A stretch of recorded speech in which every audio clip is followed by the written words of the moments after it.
Bapak Ibu dan saudara-saudari yang berbahagia, kembali bersama saya Sahari dalam channel Inspirasi Kehidupan.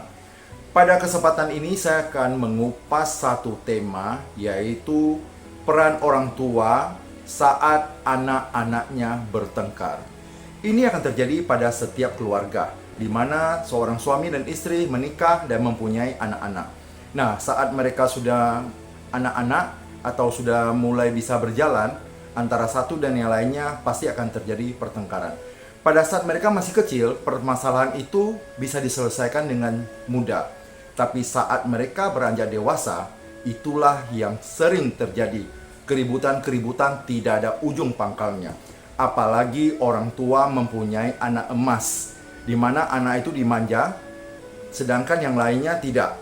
Sehingga akan terjadi kecemburuan sosial di antara kakak beradik. Sebaiknya orang tua tidak menjelekkan salah satu anaknya ke anak-anaknya yang lain.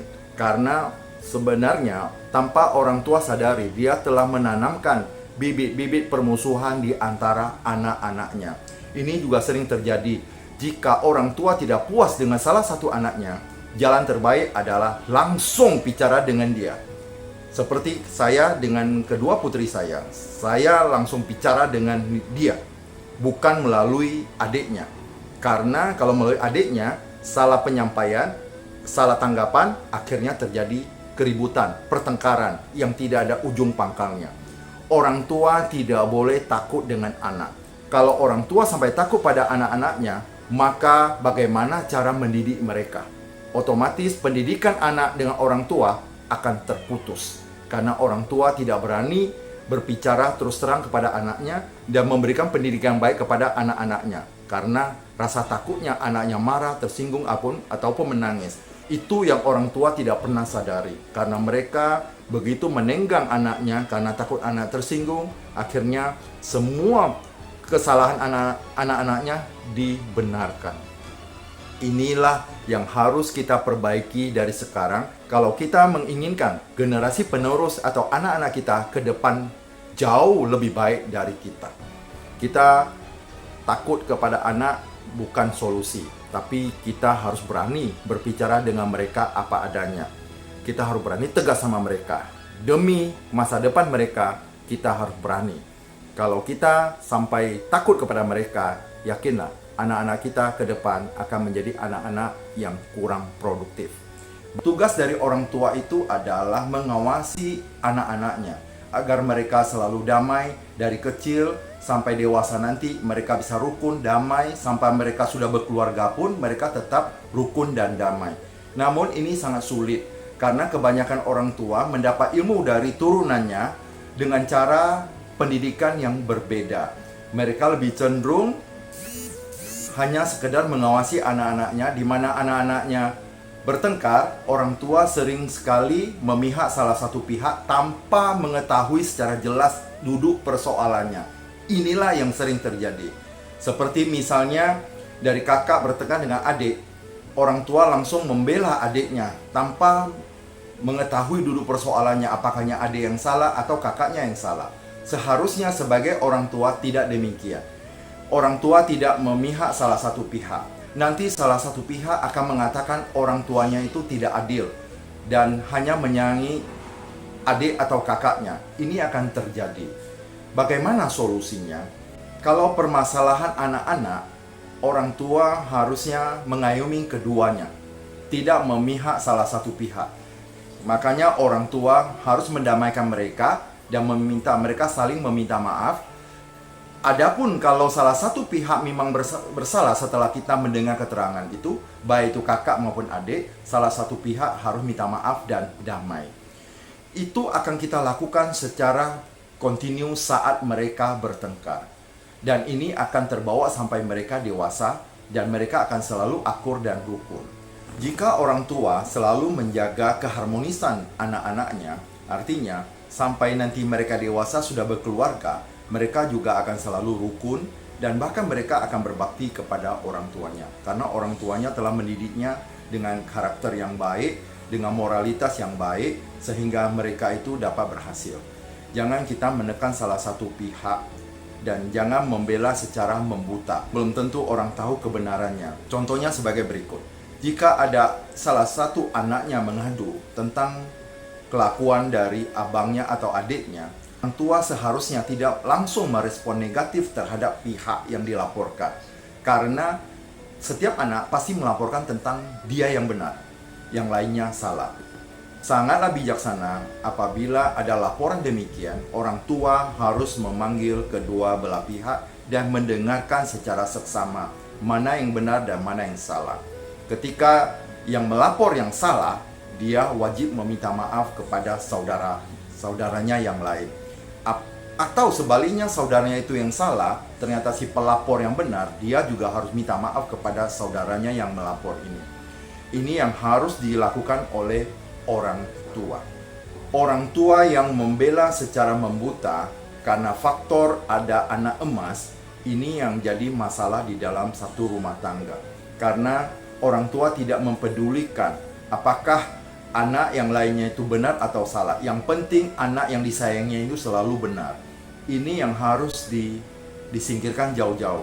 Karena semuanya adalah anak-anaknya. Kenapa harus berbuat demikian? Sehingga akan terjadi kecemburuan sosial di dalam keluarga ini dan tidak pernah damai. Dan ini akan terbawa sampai anak-anak tersebut menjadi dewasa. Selanjutnya, orang tua harus mendukung atau menganjurkan atau mengarahkan anak-anaknya yang lebih kecil untuk selalu menghormati mereka yang lebih tua, termasuk orang tuanya dan kakak-kakaknya atau abang-abangnya. Janganlah kita selalu menceritakan kejelekan anak kita kepada saudaranya yang lain, karena itu akan memicu permusuhan atau membuat satu bom waktu yang suatu saat akan terjadi ledakan yang sangat luar biasa, di mana antar saudara akan terjadi peperangan atau pertumpahan darah, bahkan terjadi pemutusan persaudaraan. Itu tanpa disadari sering dilakukan oleh orang tua. Membela secara membuta tanpa pertimbangan. Apa yang disampaikan karena rasa sayangnya kepada salah satu pihak membuat orang tua seperti buta, tidak melihat kebenaran yang lain, sehingga langsung mengambil keputusan. Akhirnya, setelah mengetahui seluk-beluknya, orang tua baru timbul penyesalan. Sering terjadi penyesalan itu datangnya selalu terlambat, karena dia telah mengambil keputusan yang salah dan sangat fatal. Setelah disesali, itu sudah tidak ada artinya lagi. Makanya ini pelajaran buat orang tua. Mari kita bersama-sama di dalam zaman modern ini, zaman digital ini, kita mendidik anak bukan seperti tahun-tahun yang lalu, seperti zaman kita yang lalu. Sekarang kita harus mendidik anak dengan cara yang bijaksana. Ajak mereka berpikir secara bijaksana. Bukan dengan cara kita curhat ke sana sini di antara anaknya, sehingga anaknya semuanya hiruk pikuk bertengkar. Bukan seperti itu cara pendidikan anak. Nanti kalau itu terbawa sampai dewasa, orang tua akan timbul penyesalan. Tapi untuk apa disesali, semua itu sudah terjadi. Maka alangkah baiknya dari sekarang, bagi orang tua yang mendengarkan inspirasi kehidupan ini yang saya bawakan ini, kalau masih terjadi curhat sana curhat sini pada anak-anaknya yang akan menimbulkan pertengkaran di antara saudara, segeralah untuk berubah. Yang paling baik adalah kita mendidik anak-anak kita itu semuanya adalah dengan kasih sayang yang sama, karena semua adalah anak-anak kita. Tidak ada perbedaan, sehingga dia tidak merasa disayangi sedangkan yang lain disayangi. Mereka bisa melihat dan mereka sangat sensitif, bahkan sensitif jika terjadi permasalahan orang tua. Dia selalu mengatakan orang tua tidak sayang kepadanya, hanya sayang kepada adiknya. Dan adiknya pun mengatakan bahwa orang tua tidak sayang kepadanya, hanya sayang kepada kakaknya. Hal itu sebaiknya tidak terjadi di dalam keluarga. Maka dari itu, sebaiknya orang tua itu harus adil dan mendengarkan semua keluh kesah dari anak-anaknya tanpa untuk intervensi dengan cara membuta, sehingga tidak menimbulkan kesalahpahaman atau kesalahan dalam pengambilan keputusan. Mereka semua anak-anak yang akan berkembang, dan jangan sampai suatu saat ketika mereka dewasa, mereka justru membenci orang tuanya. Dan itu juga tidak baik buat anak tersebut. Karena dengan membenci orang tuanya, itu juga akan menghalangi perkembangan spiritual anak-anak tersebut. Maka dari itu, sebaiknya orang tua selalu dekat dengan anak-anaknya dan mengajak mereka berkomunikasi dengan cara yang baik. Itulah orang tua yang bijaksana. Demikian yang saya sampaikan. Salam sehat, salam sukses selalu. Semoga ini bermanfaat buat kita semua. Terima kasih.